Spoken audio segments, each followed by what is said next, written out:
Bugun juda muhim savolni aniq qilib tushuntirib beraman. Eski pasport kitobchani almashtirish kerakmi yoki yo'qmi? Pensionerlarga alohida biometrik pasport kerakmi? Bank, pensiya, poliklinika yoki boshqa idoralar pasportingizni almashtiring desa, bu talab qanchalik asosli? Bu ma'lumot har bir oilaga tegishli. Chunki deyarli har birimizning uyimizda ota-ona, buva, pensiya olayotgan qarindosh bor. Noto'g'ri tushuncha sabab odamlar ortiqcha ovora bo'lishi, jarimaga tushishi yoki pensiya to'lovida muammoga duch kelishi mumkin. Men bu videoda masalani oddiy tilda, amaliy misollar bilan tushuntiraman. Kim pasportini almashtirishi shart, kim shoshilmasa ham bo'ladi. Pensionerga ID karta yetadimi? Xorijga chiqish uchun qaysi hujjat kerak? Muddati o'tgan pasport bilan nima muammo chiqadi? Videoni oxirigacha ko'ring. Chunki eng ko'p xatolar aynan mayda ko'ringan nuqtalarda bo'ladi. Hozirning o'zida kanalga obuna bo'ling, videoga like bosing. Chunki bunday huquqiy amaliy ma'lumotlar sizga va yaqinlaringizga pul, vaqt va asabni tejaydi. Avvalo bitta narsani ajratib olaylik. Odamlar ko'pincha pasport deganda hammasini bitta hujjat deb o'ylaydi. Aslida hozir O'zbekistonda ichki foydalanish uchun shaxsni tasdiqlovchi hujjat va chet elga chiqish uchun hujjat alohida tushunchalarga ajralgan. Oldin ko'pchilikda ko'k rangli pasport kitobcha bo'lgan. U ichki hujjat sifatida ham ishlatilgan. Ayrim davrlarda chet elga chiqish bilan bog'liq masalalarda ham shu pasport asosiy hujjat bo'lib kelgan. Keyin biometrik pasportlar joriy qilindi. Odamlar pasport kitobchani yangiladi. Yana keyingi bosqichda esa ID karta tizimi joriy etildi. ID karta bu plastik karta ko'rinishidagi shaxsni tasdiqlovchi hujjat. U ichki foydalanish uchun bankda, notariusda, poliklinikada, pensiya masalasida, davlat xizmatlarida, ishga kirishda, telefon raqam rasmiylashtirishda va shunga o'xshash holatlarda ishlatiladi. Chet elga chiqish uchun esa alohida xorijga chiqish biometrik pasporti kerak bo'ladi. Uni xalq orasida zagran pasport, chet el pasporti, xorij pasporti deb atashadi. Demak, pensioner odam O'zbekiston ichida yashab, pensiyasini olib, davolanishga borib, bank xizmatidan foydalanayotgan bo'lsa, unga har doim ham xorij pasporti kerak emas. Ammo u Rossiyaga, Turkiyaga, Qozog'istonga, umraga davolanishga yoki farzandlarini ko'rishga chet elga chiqmoqchi bo'lsa, unda albatta xorijga chiqish pasporti masalasi alohida ko'riladi. Eng katta chalkashlik shundan kelib chiqyapti. Ayrim joylarda biometrik pasport qildiring. Eski pasport o'tmaydi. Pensioner bo'lsangiz ham almashtirasiz degan gaplar umumiy aytiladi. Lekin hujjat turini aniq aytishmaydi. Odam esa mening pasportim yaroqsiz ekan deb qo'rqib qoladi. Aslida savol bunday qo'yilishi kerak. Sizga ichki ID karta kerakmi? Yoki chet elga chiqish pasporti kerakmi? Pasport kitobchangizning muddati tugaganmi yoki hali amal qilyaptimi? Hujjatdagi ma'lumotlar o'zgarganmi yoki yo'qmi?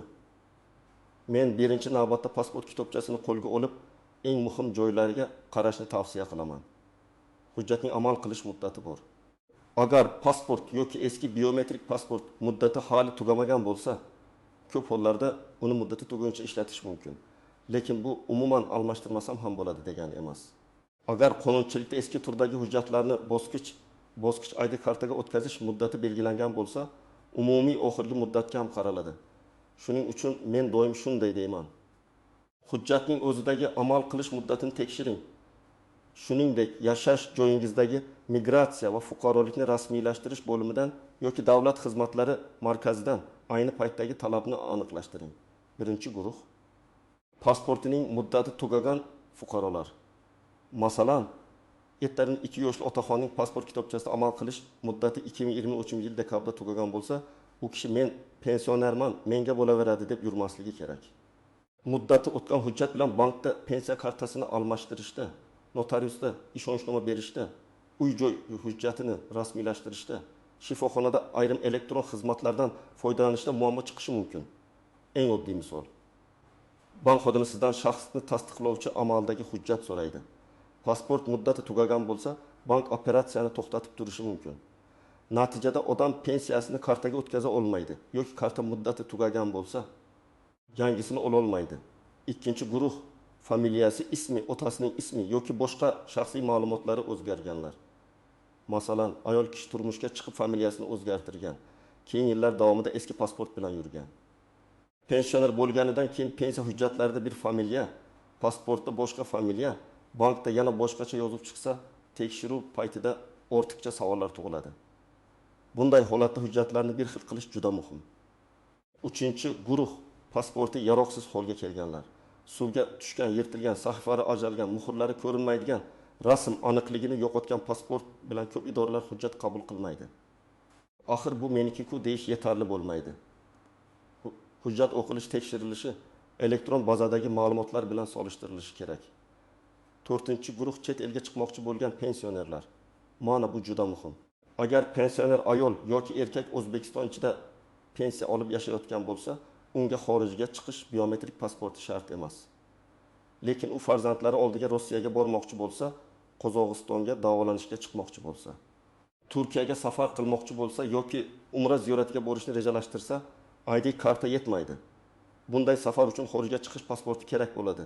Demak, pensionerlarga biometrik pasport kerakmi? Degan savolga javob. Ichki hayot uchun odatda ID karta yetadi. Chet elga chiqish uchun esa xorijga chiqish pasporti kerak. 5-guruh elektron xizmatlardan faol foydalanadiganlar. Hozir ko'plab xizmatlar shaxsiy identifikatsiya, JSHIR, biometrik ma'lumotlar va yagona bazalar orqali ishlaydi. ID karta olish orqali ayrim jarayonlar ancha osonlashadi. Masalan, 65 yoshli fuqaro uyini nevarasiga hadya qilmoqchi. Notariusda uning shaxsini aniq tasdiqlash oilaviy holat. Mulk ma'lumotlari, ro'yxatda turish manzili kabi ma'lumotlar tekshiriladi. Eski, muddati yaqin tugaydigan yoki ma'lumoti noaniq pasport bilan jarayon cho'zilishi mumkin. ID karta bo'lsa, ko'p hollarda identifikatsiya tezroq ketadi. Endi kimlar shoshilmasligi mumkin? Agar fuqaroning amaldagi pasporti yoki ID kartasi bor, muddati tugamagan, hujjat yaroqli, ma'lumotlari to'g'ri, familiya o'zgarmagan, chet elga chiqish rejasi yo'q bo'lsa, faqat hamma almashtiryapti ekan degan gap bilan yugurib borish shart emas.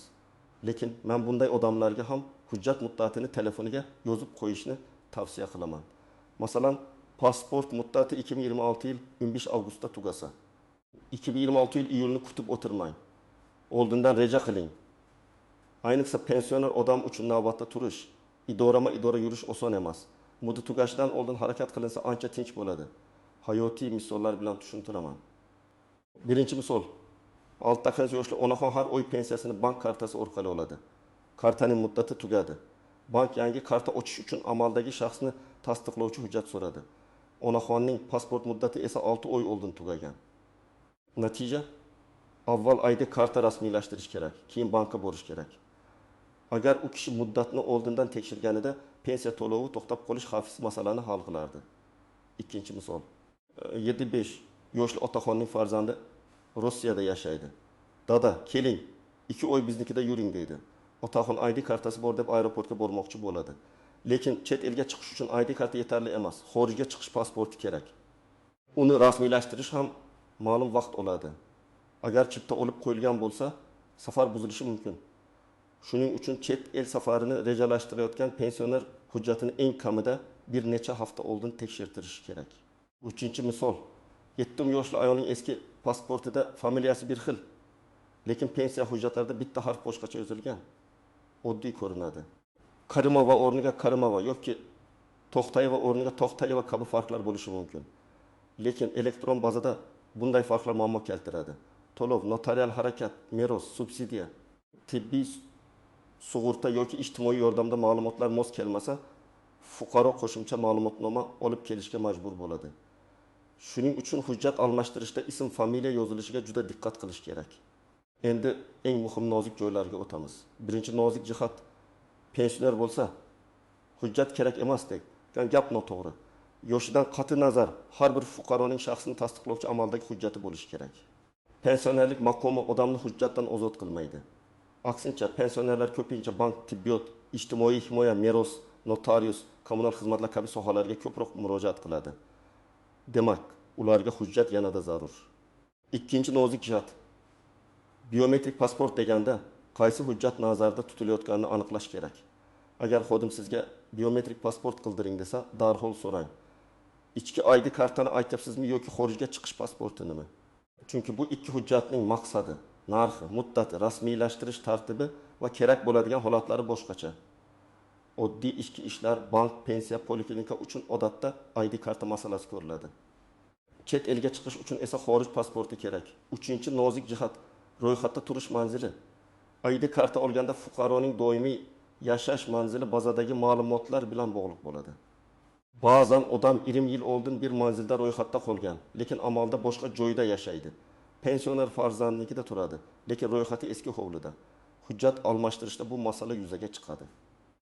Shuning uchun oldindan manzil masalasini ham tekshirib qo'yish kerak. Agar ro'yxat bilan bog'liq muammo bo'lsa, hujjat almashtirish jarayoni cho'zilishi mumkin. 4-nozik jihati yotoqdagi harakatlana olmaydigan pensionerlar. Ko'p oilalar otam yura olmaydi, onam yotib qolgan. Endi ID kartani qanday olamiz deb o'ylaydi. Bunday holatda migratsiya bo'limiga yoki davlat xizmatlari markaziga vaziyatni tushuntirish kerak. Ayrim hollarda mas'ul xodimlarning joyiga chiqib xizmat ko'rsatishi yoki vakil orqali ariza berish tartibi, tibbiy ma'lumotnoma, mahalla yoki ijtimoiy xodim yordamidan foydalanish imkoniyatlari bo'lishi mumkin. Bu masalani telefon orqali aniqlashtirib, keyin harakat qilish kerak. Chunki yoshi katta odamni behuda olib borib, navbatda qiynash to'g'ri emas. 5-nozik jihat, ishonchnoma. Ba'zi farzandlar men onamning o'rniga borib ID karta olib kelaman deydi. Lekin shaxsni tasdiqlovchi hujjat biometrik ma'lumot fotosurat, imzo va shaxsni aniqlash bilan bog'liq bo'lgani uchun fuqaroning o'z ishtirok etishi talab qilinishi mumkin. Agar odam bora olmasa, vakillik yoki joyga borib xizmat ko'rsatish tartibini oldindan so'rash kerak. Oddiy o'g'liman yoki qiziman deyish yetarli bo'lmasligi mumkin. 6-nozik jihat hujjat muddati va jarima. Agar pasport muddati tugagan bo'lsa, odam uni almashtirishni cho'zib yurmasligi kerak. Amaldagi hujjatsiz yurish, muddati o'tgan hujjat bilan yashash yoki ma'lumotlarni o'z vaqtida yangilamaslik ayrim holatlarda ma'muriy javobgarlikka sabab bo'lishi mumkin. Men har doim shunday maslahat beraman. Jarima bor yo'qligini joyida aniqlang. Lekin jarima bo'lishidan qo'rqib umuman bormay yurish yanada yomon. Muammoni qancha erta hal qilsangiz, shuncha yaxshi. 7-nozik jihat banklar va pensiya to'lovlari. Bank xodimi ba'zan o'z ichki talablariga ko'ra amaldagi hujjat so'raydi. Bu bank sizni qiynamoqchi degani emas. Bank pul bilan ishlaydi. Shaxsni noto'g'ri aniqlasiz, keyin katta javobgarlik paydo bo'ladi. Shu sabab pasport muddati tugagan pensioner bankda eng ko'p muammoga duch keladi. Masalan, karta blokdan chiqmaydi, yangi karta berilmaydi, omonat yechilmaydi, ishonchnoma bilan kelgan farzandning hujjatlari ham tekshiriladi. Shu bois pensiya oladigan har bir odamning hujjati amalda bo'lishi juda muhim. 8-nozik jihat xorij pasportining o'zi ham doimiy tekshirilishi kerak. Ba'zi davlatlarga kirishda pasport muddati safar tugaganidan keyin ham kamida 3 oy yoki 6 oy amal qilish talab qilinadi. Masalan, pensiyaga umraga bormoqchi, pasport muddati safardan keyin 2 oy o'tib tugaydi. Aviakompaniya yoki qabul qiluvchi davlat talabiga qarab muammo chiqishi mumkin. Shuning uchun xorijga chiqishdan oldin faqat pasport borligini emas, uning amal qilish muddatini ham tekshirish kerak. Amaliy maslahat nima qilish kerak? Qayerga borish kerak? Qanday hujjat tayyorlash kerak? Endi men sizga aniq reja beraman. Birinchi qadam, uyda barcha hujjatlarni stolga qo'ying. Pensionerning pasport kitobchasi, ID kartasi bo'lsa ID kartasi, xorij pasporti bo'lsa xorij pasporti, pensiya daftarchasi yoki pensiya kartasi, nikoh guvohnomasi, tug'ilganlik guvohnomasi, familiya o'zgargan bo'lsa shu haqdagi hujjatlar, nogironlik yoki tibbiy holat bo'yicha ma'lumotnomalar bo'lsa, ularni ajrating. Hammasi kerak bo'lmasligi mumkin, lekin oldindan tayyor bo'lsa idorada vaqt yo'qotmaysiz. Ikkinchi qadam, pasportning amal qilish muddatini tekshiring. Agar muddati o'tgan bo'lsa, darhol almashtirish jarayonini boshlang. Agar muddati yaqin bir necha oyda tugasa, kutib o'tirmang. Agar hali bir necha yil vaqti bo'lsa, lekin familiya, ism, manzil yoki hujjat holatida muammo bo'lsa, baribir maslahat olish kerak. Uchinchi qadam, qaysi hujjat kerakligini aniqlang. Agar odam O'zbekiston ichida foydalanish uchun shaxsini tasdiqlovchi hujjat olmoqchi bo'lsa, ID karta rasmiylashtiriladi. Buning uchun odatda migratsiya va fuqarolikni rasmiylashtirish bo'limiga yoki davlat xizmatlari markaziga murojaat qilinadi. Hududingizda qaysi tartib qulay bo'lsa, shuni tanlang. Oldindan telefon qilib ish vaqti, navbat, to'lov miqdori, kerakli hujjatlar ro'yxatini so'rang. 4-qadam, agar chet elga chiqish rejangiz bo'lsa, xorijga chiqish pasportini alohida so'rang. Menga ID karta kerakmi yoki xorij pasportimi deb aniq ayting. Masalan, onam 67 yoshda. Turkiyaga davolanishga bormoqchi, qaysi hujjat kerak deb so'rasangiz, xodim ham sizga aniq javob beradi. Chiptani oldindan olib qo'yishdan oldin pasport masalasini hal qiling. 5-qadam, Hujjatlardagi yozuvlarni tekshiring. Ism, familiya, otasining ismi, tug'ilgan sana, tug'ilgan joy, CSHR raqami, manzil ma'lumotlari bir-biriga mos bo'lishi kerak. Agar bitta harf xato bo'lsa ham mayli o'taveradi demang. Bugun o'tgan narsa ertaga merosda.